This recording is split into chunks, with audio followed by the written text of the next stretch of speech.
వంశీ గారు. సార్ అంటే 'mad' release అప్పుడు కాన్ఫిడెన్స్‌ని బూస్ట్ చేయడానికి ఒక స్టేట్మెంట్ ఇచ్చారు. టికెట్స్ ఎవరికైనా నచ్చకపోతే వెనక్కిచ్చేస్తానని. 'మ్యాడ్ 2'కి వచ్చేసరికల్లా ఆ అవసరం కనిపించట్లేదు.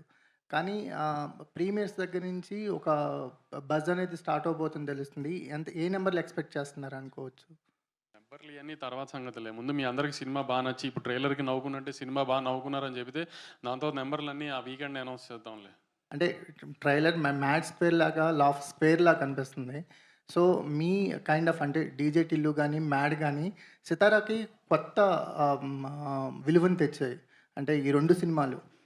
ఫర్దర్‌గా ఈ కాంబినేషన్స్ కూడా ఉండబోతుంది. 'మ్యాడ్' అండ్ 'టిల్లు'ని కలిపే ఉద్దేశం కూడా ఉందని ఏదో చిన్న లీకేజ్ ఇచ్చారు. దాని మీద ఏమైనా వర్క్ చేస్తున్నారా? అంటే 'మ్యాడ్' ఐ మీన్ ఈ ముగ్గురు కుర్రాళ్ళు 'సిద్దు' అని కాదు.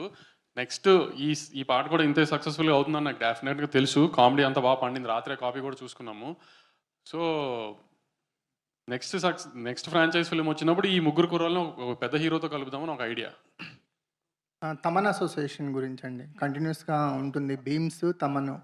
'తమన్' గారి పార్ట్ ఏంటి ఇందులో? 'తమన్' గారి అసోసియేషన్ గురించి ఆయన అంటే 'మ్యాడ్ 1' కాలేజ్ ఫిల్మ్. ఆ చిన్న పిల్లలు 18, 19 ఇయర్ ఓల్డ్ కాలేజ్‌లో జాయిన్ అయిన ఇంజినీరింగ్ కాలేజ్ పిల్లలు, అమ్మాయిలు లవ్వు, కాలేజ్‌లో జరిగే హ్యూమరు, బాస్కెట్‌బాల్ మ్యాచ్ ఇట్లాంటియన్నీ ఒక రకమైన ఒక సెక్షన్ ఆఫ్ ఆడియన్స్‌కి బాగా నచ్చుతది. యూత్‌లో గాని, ఏ సెంటర్స్‌లో గాని. కానీ మ్యాథ్స్ స్క్వేర్‌కొచ్చేటప్పటికి ఏంటంటే 22, 23 ఏళ్ళు అయిపోయి పెద్ద బాగా చదవని మాలాంటి చిల్లర ఎదవలు ఉంటారు గదా! సార్ అట్లాంటి చిల్లర మీరు ఎదవలు మీరు చిల్లరేది మోస్ట్ సక్సెస్‌ఫుల్ ప్రొడ్యూసర్. అయన్నీ పక్కన నేననేది బేసిక్ ఎందుకు పక్కన? ఇంజినీరింగ్ కాలేజ్ టైమ్‌లో చెప్తున్నా. ఇప్పుడు గురించి కాదు. ఇప్పుడు 40 ఏళ్ళు పెళ్ళై పిల్లలున్నోళ్ళ గురించి కాదు ఇది. 23 ఏళ్ళు, 22 ఏళ్లలో పెద్దగా ఇంజినీరింగ్ చదివి, పెద్ద బాగా చదవకుండా ఎంఎస్‌లు, యూఎస్‌లు ఇయన్నీ కాకుండా బ్యాచ్ ఉంటారు కదా కొంతమంది. క్యాంపస్ ఇంటర్వ్యూలు కాకుండా బ్యాచ్. ఆ బ్యాచ్ ఒక ముగ్గురు, నలుగురు కలిసి గోవా ఎళ్తే చేసే అల్లరి చిల్లర పనులన్నీ మాస్‌గా ఉంటాయి కదా! క్లాస్‌గా అయితే డెఫినెట్‌గా ఉండవు కదా!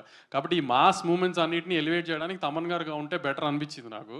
అందుకని తమన్ ఉంటే నాకు ఆ కాన్ఫిడెన్స్ వేరే అలాంటి మూవ్‌మెంట్స్. ఈ సినిమా మోర్ అదే అందుకే 'మ్యాడ్ 1'తో కంపేర్ చేసుకోకండి. ఇది more of a mass film. More comedy film.